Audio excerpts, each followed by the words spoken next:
batela ni Kongo. Yahweh, Yahweh, benisa ni Kongo. Yahweh, Yahweh, batela ni Kongo.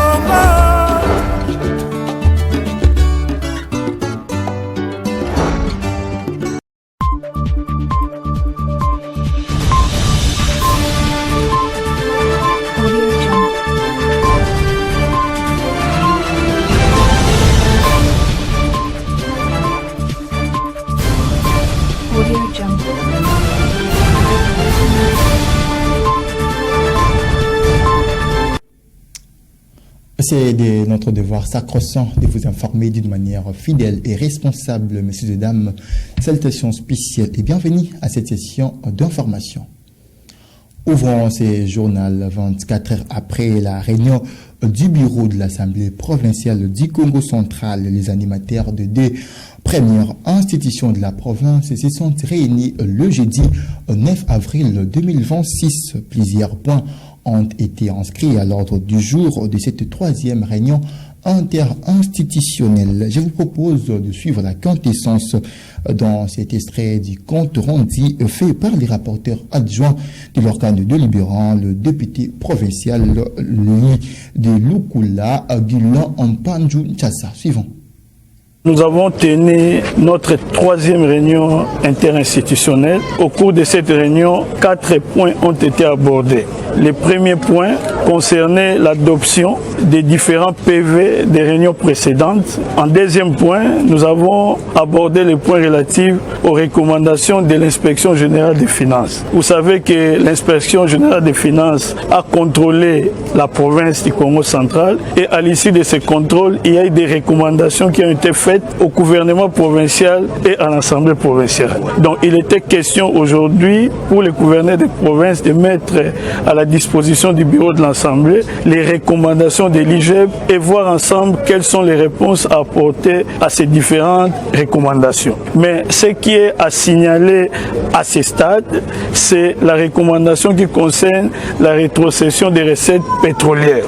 Le gouvernement central a pris un arrêté interministériel pour attribuer 96% de ces recettes au pouvoir central et 4% à la province du Congo central. Mais ce que la réunion interinstitutionnelle a relevé, c'est que nous, au niveau de la province, nous considérons les recettes du pétrole comme des recettes à caractère national.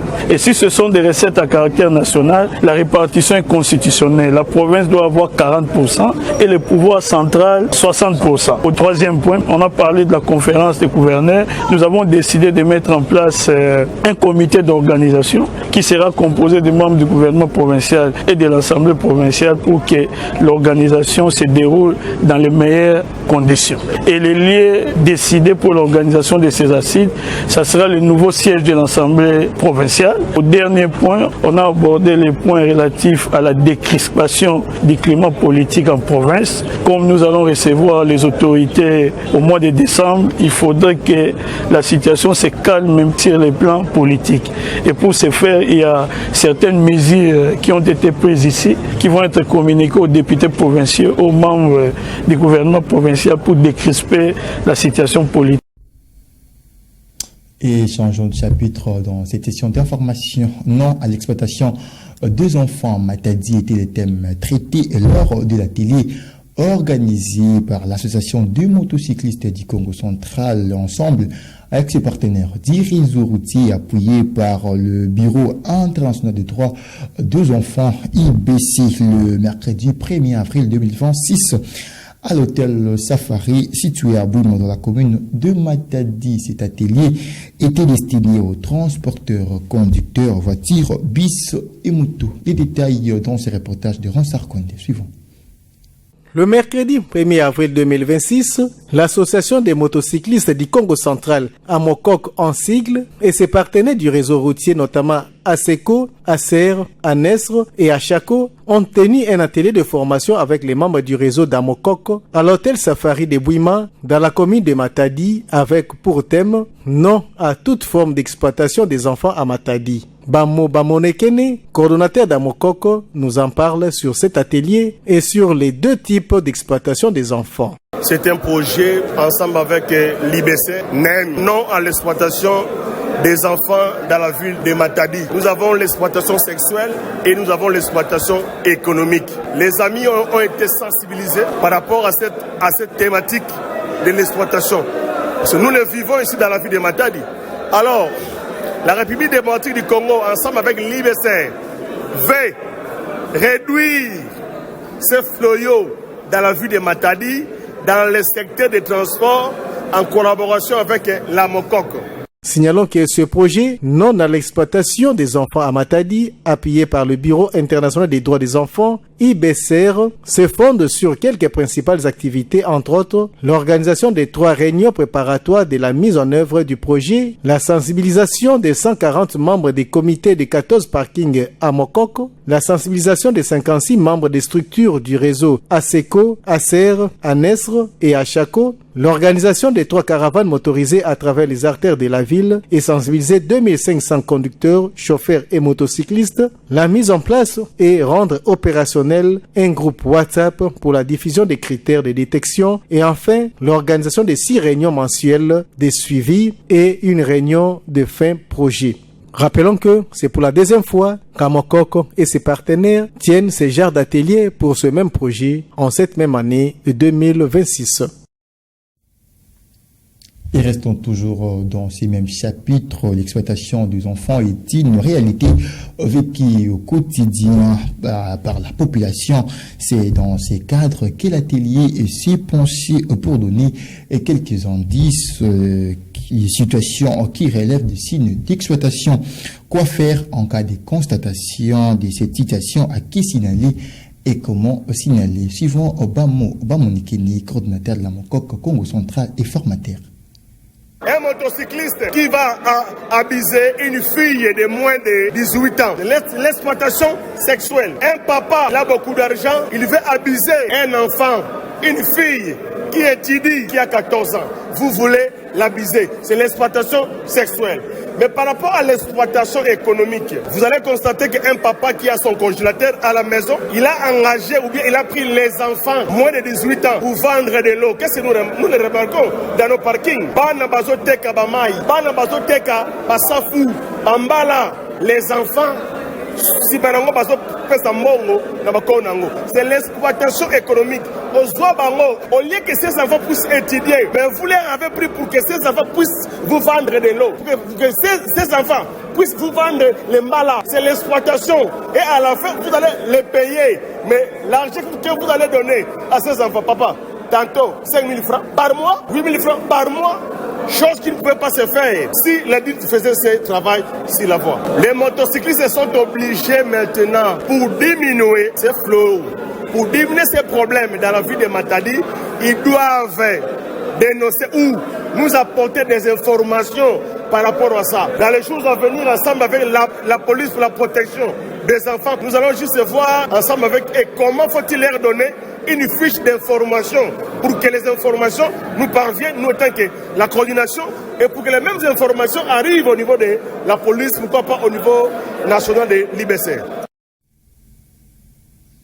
Crise de confiance au port de Matadi, au cœur de discorde, une accumulation d'abus du pouvoir qui paralyse le secteur de déclaration en douane. Les déclarants en pointe du doigt le service chargé de la perception de droits de douane, du contrôle de marchandises et de la gestion de frais maritimes, entre autres la DGDA, l'OCC et l'OGFREM. Certains agents de la DGDA s'improvisent eux-mêmes déclarants. Suivez Bruno Nzao, premier serviteur de la Redeco Asbel. Il était au micro d'Abdelaziz Popo. Il y a beaucoup de problèmes qui dérangent les déclarants en douane. Je peux prendre l'exemple par rapport au niveau de CMA-CGM. Il y a la problématique de la rétention de caution. C'est-à-dire, vous savez tous que quand vous avez un conteneur qui n'appartient pas au client, mais qui appartiendrait à l'agent maritime, il faut payer une caution de $2000 pour un 40 pieds. Et vous êtes sans oublier que cette caution est remboursable. Mais c'est fait qu'aujourd'hui, les déclarants en douane peuvent bien retourner le conteneur en bonne et due forme auprès de CMA-CGM mais la caution ne se retourne pas. Et il y a des désordres de ce côté-là où il y a même des rétentions qui vont jusqu'au-delà de 3 mois. Nous avons eu à approcher CEMA-CGM pour chercher à en parler, mais malheureusement, nous avons senti une résistance de la part de CEMA-CGM et nous sommes venus aujourd'hui pour réfléchir ensemble sur l'attitude que nous devons adopter par rapport à CEMA. Au niveau de la DGDI, il y a beaucoup plus de plaintes et de réclamations de la part de nos membres qui se plaignent des réalités du terrain, notamment dans la procédure. Il y a aussi d'autres problèmes que nous attendons de leur part, disant qu'il y a une concurrence déloyale sur le terrain, c'est-à-dire qu'il y a l'exercice du métier de déclarant qui serait fait par certains douaniers véreux qui sont en train d'exercer de manière inexacte ou encore de manière irrégulière la profession du déclarant en douane, ce qui amène à ce jour que les déclarants n'ont plus de dossier. Nous avons voulu les inviter pour les écouter, entendre leur version des faits, parce que jusque-là, ce sont des rumeurs qui circulent dans les réseaux sociaux et nous avons cherché à les entendre, mais nous allons continuer à travailler. Et au niveau de l'ECC, il y a la problématique des perceptions hors guichet unique. C'est un problème qui a été soulevé dernièrement au niveau du gouvernement. Nous avons eu à traiter cela. Le gouvernement a pris des dispositions qu'il a instruit au niveau des ministères de tutelle, mais jusqu'à ce jour, ce sont des phénomènes qui continuent. Et aussi dans les procédures au niveau de l'OCC. Vous savez, l'OCC, c'est un service qui est dans le guichet unique. Aujourd'hui, les déclarants se plaignent par rapport au traitement des dossiers qui prend trop de temps. Ils sont asphyxiés des fois. Ils ont des pénalités à payer au niveau des concessionnaires à cause de la non-finition de la procédure au niveau de l'OCC. Ce sont des problèmes qui dérangent. Et au niveau de l'OGFM, vous savez tous que l'OGFM, c'est un service public de l'État. Il est régi par des lois de la République. Mais les déclarants aujourd'hui ont des problèmes sérieux avec ces services publics de l'État, notamment par rapport à la présence fantaisiste de la FERI dans le système du gouvernement. C'est-à-dire dans la procédure, c'est un document qui devait faire foi. Aujourd'hui, la FERI ne joue pas son rôle. Et changeons de chapitre, il fallait plus dans cette session d'information, les femmes membres de l'association de vendeurs de boissons AVB en sigle ont célébré la journée internationale de droits des femmes le lundi 30 mars 2026. La salle polyvalente d'Atis, située au quartier communément appelé Sido dans la commune de Mvouzi, a servi de cadre pour le déroulement de cette activité sous la coordination du président fondateur de cette ASBEL, Blanchard Maloulou. Pacifique Mwanda et Grace Falanka nous en disent plus. Elles ont été autour de leur président fondateur, Blanchard Maloulou.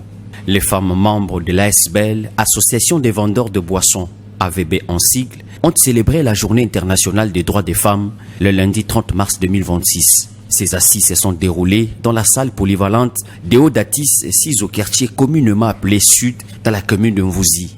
Les décors est planté, les concernés s'apprêtent pour les débuts de la cérémonie festive. La prière dite par Madame Makaya, le mot de bienvenue, celui des circonstances, prononcé par le président fondateur de cette structure qui défend les droits des vendeurs de boissons, Blanchard Maloulou, la présentation des membres du comité provincial et ceux du collège des fondateurs, la présentation de l'AVB et l'exposé sur les brefs historiques de la journée du 8 mars dédiée aux droits des femmes, telles sont les étapes qui ont marqué cette cérémonie festive. Pour joindre l'utile à l'agréable, Blanchard Maloulou a donné les leitmotivs de ses assises. C'est une date du 30 mars dont on a pensé faire la clôture liée à la date du 8 mars, étant donné que notre structure représente à 90% des femmes. Nous avons voulu à ce jour la célébrer de notre manière, raison pour laquelle nous y sommes. On a signifié aux dames que c'est vrai que c'est une journée qui est réservée aux femmes, mais les femmes ne doivent pas aussi oublier que cela ne peut pas être réalisé sans leur détermination. C'est comme ça qu'à cette occasion ici, on est arrivé à leur expliquer qu'ils doivent se réveiller, surtout encourager leurs enfants qui sont filles et des mecs qui seront femmes à aller à l'école, afin que cette date ne soit pas une simple date où, comme ils sont d'habitude à porter les pannes et à croire que c'est comme si c'est rien que la fête, rien que la boisson ou rien que l'habillement, alors que c'est une lutte qui vient de très loin et dont aujourd'hui ils doivent en tirer les conséquences. J'encourage les dames, j'encourage les hommes qui évoluent dans n'importe quel secteur à nous rejoindre. Rappelons qu'un cocktail a été organisé pour la circonstance. Notons qu'une cérémonie de plus improvisée a aussi marqué les esprits au cours de cette solennité. Il s'agit de l'anniversaire de l'une parmi les membres, Fifi Lombo.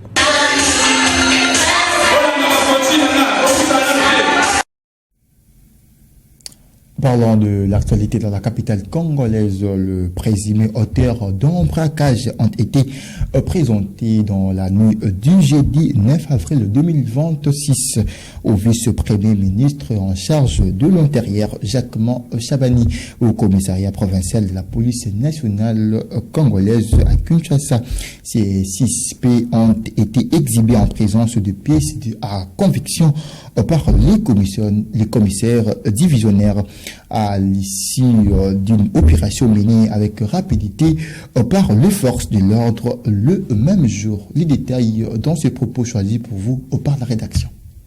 Criminel, babeti masasi côté ya Itaga. Maye koleka mamona kabamba na ba moto mbangu. Alors nazi ba policier to bani kolanto bimi. Ils ont commencé à tirer des coups de feu au niveau d'Itaga, puis ils sont passés par Kabambar. C'est alors que nous nous sommes mis à les poursuivre jusqu'à la route Kasavubu.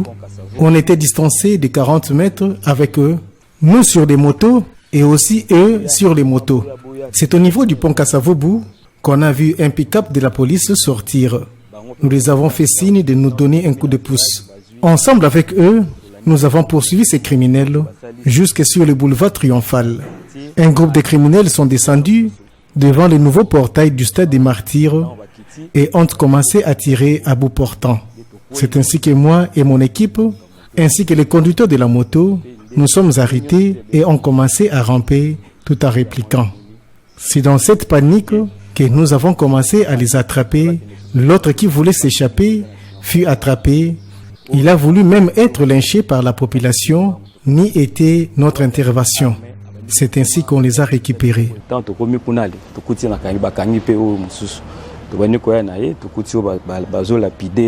Mabanga na bino to beti masasi pona kupanza population les tozué vivant JPP ko ya wana nani kabasele ya commissaire provincial et ko ya rapidement to koti wana.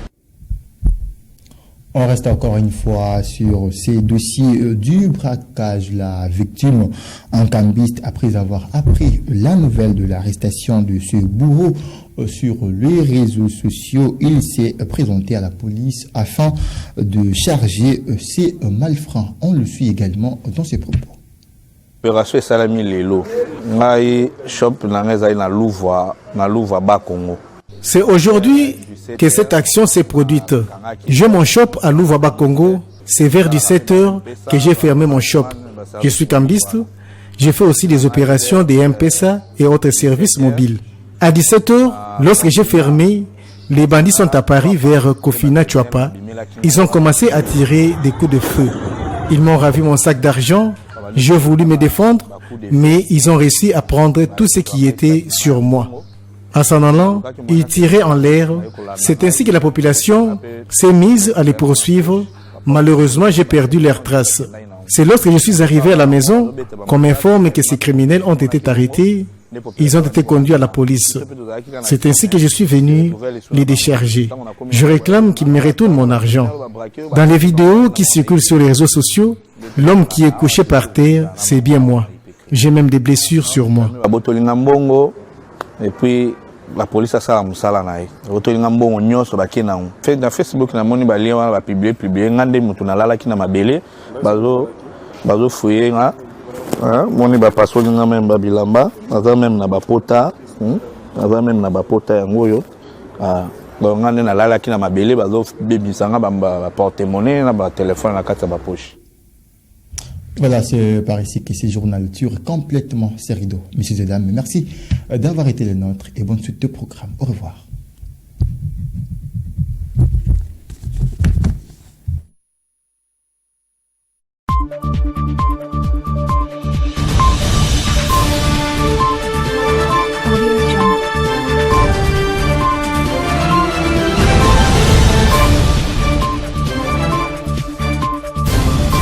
Audio Jungle.